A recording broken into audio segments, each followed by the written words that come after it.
V tomto videu vám ukážeme, ako vytvoriť organizáciu po nastavení vášho Class ID. Organizácia predstavuje vašu právnickú osobu, ktorá zahŕňa aj názov vašej spoločnosti, dodaciu a fakturačnú adresu, ako aj oprávnenia pre obchod. Ak chcete vytvoriť organizáciu, prejdite do pravého horného rohu, kliknite na tlačidlo Class ID a vyberte Nastavenia organizácie.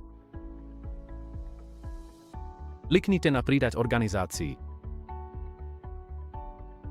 Teraz sa otvorí okno so všeobecnými informáciami o organizácii. Kliknutím naďalej spustíte proces vytvárania. Prvým krokom je vyplniť všetky informácie týkajúce sa vašej farmy, ako je názov alebo adresa.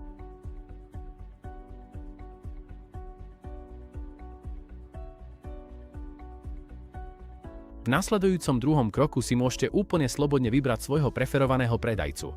Následne v treťom kroku môžete veľmi jednoducho požiadať o udelenie prístupu do nášho internetového obchodu. Ak chcete pre svoje obchody vybrať si a nastaviť iného predajcu, môžete to kedykoľvek dodatočne zrealizovať po úspešnom vytvorení vašej organizácie.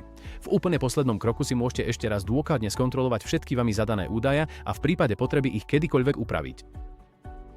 Jednoduchým kliknutím na tlačidlo s názvom Dokončiť sa celý proces úspešného vytvorenia vašej novej organizácie v systéme definitívne dokončí.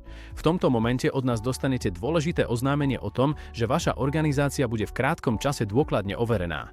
Hneď potom, ako tento proces prebehne, budete môcť začať pridávať všetky svoje stroje a zariadenia do nášho rozhrania.